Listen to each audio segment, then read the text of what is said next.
Hell yes, there is light at the end of the tunnel from CPTSR, CPTSD, and codependency.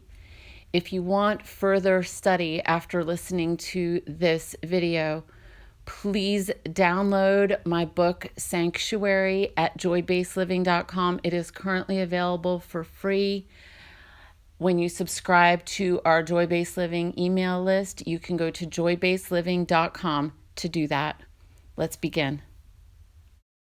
Hello, friends. This is Debbie Happy Cohen, founder of Joy Based Living, and I'm going to try something new today. This is going to be Notes from the Edge. So I know where I want to take you. I know what I want you to experience, which is light at the end of the tunnel of CPTSR, CPTSD, and codependency. But I might have to go on a little bit of rambling because I am exploring these thoughts as I'm helping other people. And we had a big breakthrough yesterday, and I want you to have it too. So one of my very close friends who's been dealing with CPTSD has made an agreement with me that he wouldn't date anybody until he completed a couple of assignments. Well, that was a few months ago, and he was supposed to be dating like at the end of the summer, and the assignment's still not done. Well, a few months ago, he got mad at me because he couldn't date anybody. I was like, you're the one who hasn't finished your assignment. And I love him because he's so honest and he's just so real, and he'll stick to his commitment or agreement. And so there's like an edge that we live inside of. Well, because I'm such a close friend of his, I don't like to see him suffer. And the things that he hasn't healed from within the relationship arena is now confronting him in the work arena because he hasn't put his very best stuff about himself on his resume. So when you look at this chart of spirituality and psychology and coaching or peak performance, that's the arena where you have to interface with the outer world, whether it's dating or work or your passion or whatever. Spirituality is something you have to create for yourself in your relationship with whatever this larger energy is. And trauma is something that you have to heal within yourself. Now, the thing that gave my friend huge relief, he said to me, he said, Debbie, he goes, I just feel like no matter what I do, there's always going to be another assignment. There's always going to be another coaching assignment. Well, the thing about it is his coaching assignments that he has to do in order to date are very clean. One of them is 7 days in a row of take 5 minutes each. The other one is to do a 30-day experience online of about maybe a half an hour every day. So these aren't like crazy time-consuming assignments. And so why the resistance? So what came up for him was it just feels like it's never going to end. There's always something else. And that's when it hit me. I said, I can tell you exactly when it's going to end. And he said, when? And I said, when you are living in hell, yes. And he said, well, what do you mean by that? I said, when you get upset about something about work, or you want something, like let's say somebody wrote to you and said, I want you to make this piece of jewelry for me or whatever. And you're like, well, there's like a fight in you about what it might cost and this and that. And I'm like, when you get really emotional, your energy is in the hell no. And the problem with that is that you keep it there. You go to the hell yes for a little bit, but then you pop back to the hell no. You're very emotionally charged by the hell no.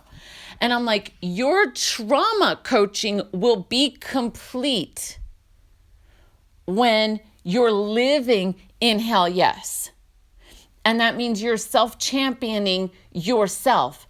And he was like, oh my gosh, I get it. I said, at that point, we can talk about other kinds of coaching if you ever wanted to. So that would be, taking your business to the next level, taking your romance to the next level, whatever. But as long as the trauma is not healed, you're going to keep bumping into the same wall. So I wanted you to see the stages of between stuck, shocked, hell no, and hell yes. You start at the bottom. You go, oh my God, I'm stuck. That's usually the storyline at the bottom. Shocked.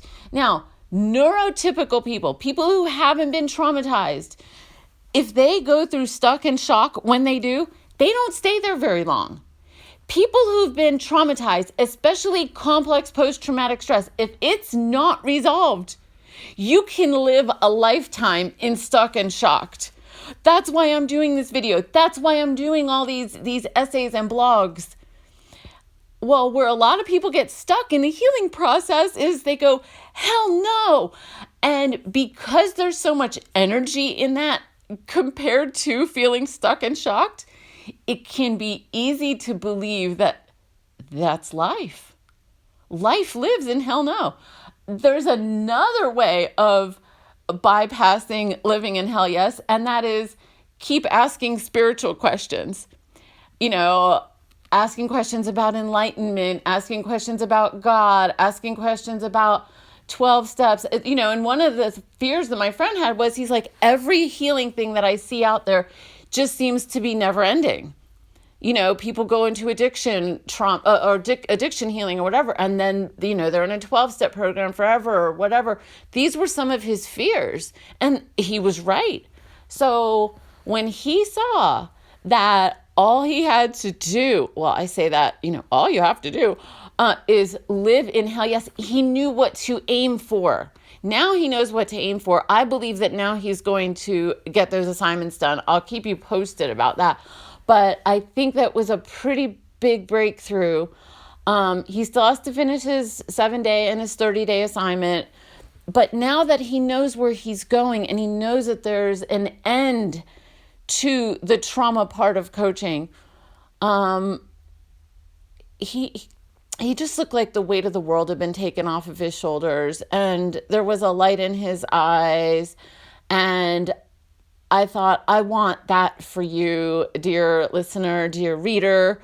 I want you to live in a land of hell yes about whatever it is that you're wanting to create in the world. If you've been dealing with a lot of complex trauma, you've been hiding from the world in your own way. You might look like an extrovert, but you've been hiding. Fight, flight, freeze, and fawn are not conscious, deliberate, hell yes choices. They are fear-based responses designed to help you to survive. So if you're wanting to thrive, I welcome you to the land of hell yes. May the light at the end of your tunnel guide you, move you, inspire you, and cajole you to keep dancing forward. Thank you, and I love your responses on this video. If this message was helpful to you, if it's moved you in any way, if you have any questions, please let me know. Thank you very much. I also just want to quickly say that this video is not a replacement for therapeutic help. I do regularly recommend therapy to some of the coaching clients that I work with. I introduce them to the work of trauma healing if they need it. And then I ask them to find somebody to help them through the depths of it if they need that. So I don't take that lightly, and I don't want you to either. I want you to get the right help that you need so that you could be living in a land of hell yes.